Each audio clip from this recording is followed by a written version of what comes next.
Hey guys welcome to my channel. আমি মহারাজ। এখন আমরা কথা বলবো হচ্ছে আজও কি গান আসবে না। তাহলে দেখো, এবার আর মেনে নেওয়া যাচ্ছে না যেন ব্যাপারটা। অনন্য মামুনও বোধহয় এর থেকে বেটার প্রমোশন করেছিল। তাণ্ডবের কথা বলছি, মেগাস্টার শাকিব খানকে নিয়ে রীতিমতো ছেলে খেলা। এটা আমি কালকেও একটা ভিডিও বানিয়েছি। আজকেও কোনো সকালবেলা থেকে কোনো আভাস এসবিএফ তথা রায়হান রাফির পক্ষ থেকে আসেনি, এখনও আসেনি। এরা তো না জানিয়ে কিছু দিত না কখনো, তাই এখন বোঝা যাচ্ছে না যে আজকে সন্ধেবেলা ওই 7টা নাগাদ টাইমটাতে কিছু আদৌ আসবে নাকি। কেন বলছি, কারণ এখনও অবধি রায়হান রাফি নিজের পক্ষ থেকেও কিছু জানায়নি, অন্তত একটা কিছু জানাবে। রাফি কিচ্ছু জানায়নি। এবার রিলিজ নিয়েও একটা অশান্তি চলছে, সেটা নিয়ে দোষও দেওয়া যাচ্ছে না রায়হান রাফিকে সম্পূর্ণভাবে। তাই বোঝা যাচ্ছে না যে হচ্ছেটা কি। লাস্ট এই কথাটা লেখা হয়েছিল যে মহেন্দ্র সোনিদা গান কবে ছাড়বে, সেখানে মহেন্দ্র সোনিদা বলেছিল সোমবার। রবিবার চলে গেছে, সোমবার চলে যাচ্ছে, আদৌ ছাড়বে কিনা ভগবান জানে। যাই হোক, আজকে তো আর কোনো জায়গা আমি দেখতে পাচ্ছি না, মনে তো হচ্ছে না। হঠাৎ করে চলে আসলে আলাদা কথা, এলে তো আমার থেকে বেশি খুশি কেউ হবে না, কিন্তু চান্স কিন্তু খুব কম। তো অলরেডি এই পোস্টটা আমি বাংলা চলচ্চিত্র জগৎ থেকে এই যে দেখতে পাই। এবার লোকজন না লেখালেখি করা শুরু করেছে, কথা বলা শুরু করেছে। আজকেও গান আসবে বলে মনে হচ্ছে না। কোনো পোস্টার নাই, গানের টিজার নাই, হুট করে কি গান দিবে আসলে? এইটা হচ্ছে একটা কথা। তবে হ্যাঁ, এটাও আবার একটা সত্যি কথা যে সিনেমাটাকে আটকে দেবে বলছে, আর গান দেবে কী করে, গানের পোস্টার দেবে কী করে?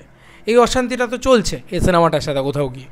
তো এরকম করতে করতে একজন লিখেছে দেখলাম বাংলা চলচ্চিত্র জগতেই, যে এ তো অন্তরাত্মাকে ছাপিয়ে যাবে, যে রাত্রিবেলা গান, ভোরবেলা ট্রেলার এসব করেছিল, তো বোধহয় একদিনেই সব দেবে। একদিনেই গান দেবে, একদিনেই ট্রেলার দেবে, ঠিক আছে, আরেকদিনে আরেকটা গান দিয়ে দেবে, এরকম গান্ড কারখানা ঘটাবে। কারণ এই সমস্যার সমাধান হতে তো সময় লাগবে।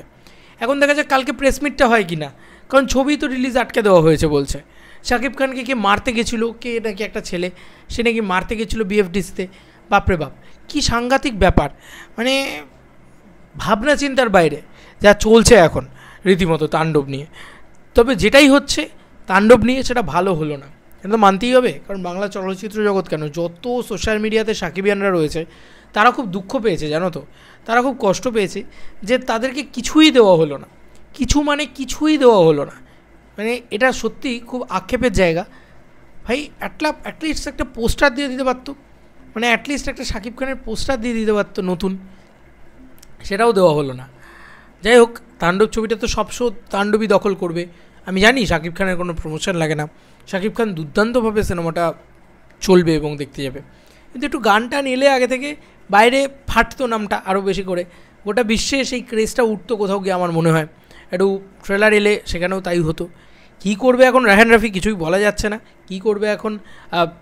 এখন দেখো, শাকিব খানের কাজ করা হয়ে গেছে, ডাবিং করা হয়ে গেছে, শাকিব খানকে আর ব্লেম দিয়ে লাভ নেই। এখন যা অবস্থা বাকিদের। এবার এসবিএফের কাছ থেকে এটা তো আমি জীবনে এক্সপেক্ট করিনি, সিরিয়াসলি বলছি।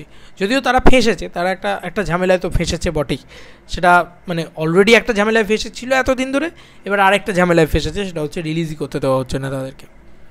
যাই হোক, সব শুভ হোক, এটাই প্রে করি উপরওয়ালার কাছে।